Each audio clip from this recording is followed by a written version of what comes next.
Hello students, welcome to Hindi class. Hindi की कक्षा में आपका स्वागत है।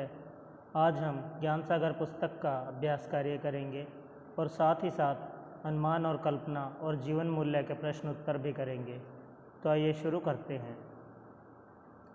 8वां पॉइंट है हमारा, नीचे प्रत्येक प्रश्न के 4 उत्तर दिए गए हैं। उचित उत्तर पर सही का चिन्ह लगाइए। कै अरुणिमा दिल्ली कब जा रही थी? 12 जनवरी 2011, 12 अप्रैल 2011, 12 मई 2011, 12 मार्च 2011। तो इसका उत्तर है सही 12 जनवरी 2011। दूसरा है, अरुणिमा को पद्मश्री का सम्मान किस वर्ष में मिला? इसका देखते हैं उत्तर। 2014 में, 2015 में, 2012 में, 2013 में। सही उत्तर इसका 2015 में। तीसरा है, अरुणिमा लखनऊ से दिल्ली किस ट्रेन से जा रही थी? लखनऊ एक्सप्रेस से, पद्मावती एक्सप्रेस से, दिल्ली एक्सप्रेस से या लखनऊ दिल्ली एक्सप्रेस से। इसका सही उत्तर है पद्मावती एक्सप्रेस से। चौथा है, अरुणिमा ने एवरेस्ट पर कब जीत प्राप्त की? 21 मई 2013, 21 जून 2013, 21 जुलाई 2011, 21 अगस्त 2011। इसका सही उत्तर है 21 मई 2013। ठीक है, आगे है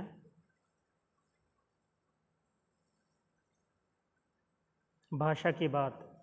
पाठ में आए हुए शब्दों से उपसर्ग, प्रत्यय व मूल शब्द अलग कीजिए। तो पहला शब्द है सुसज्जित, इसमें उपसर्ग है सु, प्रत्यय है इत और जो मूल शब्द है वह सज्जा। ऐसे ही दूसरा है विकलांगता, इसमें उपसर्ग नहीं है, ता जो है प्रत्यय है और विकलांग जो है मूल शब्द है। तीसरा है दुर्घटना, इसमें दुर उपसर्ग है और घटना मूल शब्द है।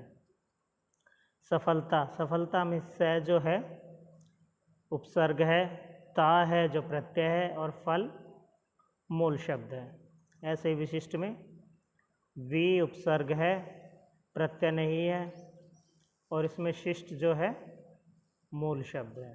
ठीक है, अब देखिए, पाठ में आए हुए कोई 4 अनुस्वार और 4 अनुनासिक शब्दों को लिखिए। तो अनुस्वार शब्द हैं विकलांगता, माउंट,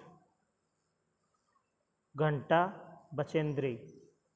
अनुनासिक शब्द है गूंज, टांग, अंधेरा और पाँव। ठीक है, अब है पाठ में आए मुहावरों का वाक्य में प्रयोग कीजिए। तो पहला मुहावरा है उपहास उड़ाना। इसका उत्तर हो जाएगा हमें किसी का उपहास नहीं उड़ाना चाहिए। क्या होगा इसका वाक्य? हमें किसी का उपहास नहीं उड़ाना चाहिए। दूसरा है सपनों को साकार करना। इसका वाक्य बनाया हमने, अरुणिमा सिन्हा ने कड़ी मेहनत से अपने सपनों को साकार कर लिया। अरुणिमा सिन्हा ने कड़ी मेहनत से अपने सपनों को साकार कर लिया। ठीक है, अब अनुमान और कल्पना के प्रश्न उत्तर।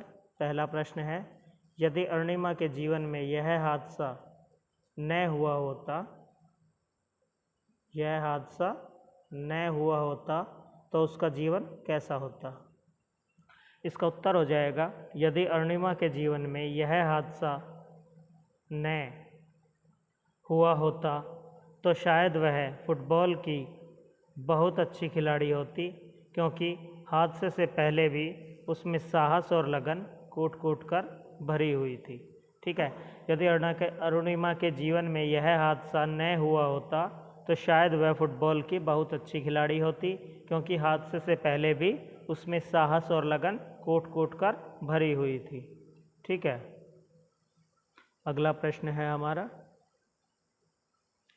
यदि शारीरिक रूप से विकलांग सभी व्यक्ति अरुणिमा सिन्हा जितनी दृढ़ इच्छा शक्ति और संकल्प से संपन्न हो जाएं, तो उनके जीवन में क्या परिवर्तन आ सकता है? इसका उत्तर हो जाएगा, यदि शारीरिक रूप से विकलांग सभी व्यक्ति अरुणिमा सिन्हा जितनी दृढ़ इच्छा शक्ति और संकल्प से संपन्न हो जाएं, तो उनके जीवन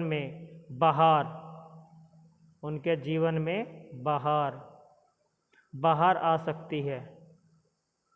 वे भी स्वावलंबी होकर अपनी अलग पहचान बना सकते हैं। ठीक है, इसके बाद है जीवन मूल्य के प्रश्न उत्तर। पहला प्रश्न है, जीवन में आगे बढ़ने के लिए लक्ष्य निर्धारित करना क्यों आवश्यक है? इसका उत्तर है, जीवन में आगे बढ़ने के लिए लक्ष्य निर्धारित करना बहुत आवश्यक होता है, क्योंकि बिना निर्धारित लक्ष्य के जीवन समुद्र में पड़ी कश्ती के समान होता है। तो देखो, जीवन में बच्चों लक्ष्य निर्धारित करना बहुत आवश्यक होता है, बहुत ज़रूरी है, क्योंकि अगर हम लक्ष्य निर्धारित नहीं करेंगे तो हमारा जीवन भी ऐसा होगा जैसे समुद्र में किश्ती पड़ी हुई होती है और उसे पता ही नहीं होता कि उसे आगे जाना है या पीछे जाना है या कहाँ जाना है। ठीक है। दूसरा प्रश्न है, आपके जीवन का क्या लक्ष्य है? इसका उत्तर है, मेरे जीवन का लक्ष्य है कि मैं बड़ा होकर डॉक्टर बनूं, ताकि बीमार और अस्वस्थ लोगों का अच्छे से इलाज कर सकूं और गरीब तथा लाचारों का मुफ्त में इलाज कर सकूं। ठीक है ना। अगला प्रश्न है, खुद पर विश्वास, दृढ़ इच्छा शक्ति और लक्ष्य के प्रति समर्पण, यही सफलता का राजमार्ग है। इन गुणों को अपनाकर आप अपने जीवन में किस प्रकार सफलता प्राप्त कर सकते हैं?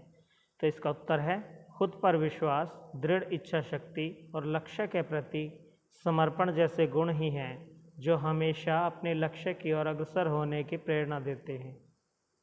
हमें आम से खास लोगों की राह पर चलने के लिए प्रोत्साहित करते हैं। तो देखो, खुद पर विश्वास, दृढ़ इच्छा शक्ति और लक्ष्य के प्रति समर्पण जैसे गुण ही हैं जो हमें हमेशा अपने लक्ष्य की ओर अग्रसर होने की प्रेरणा देते हैं।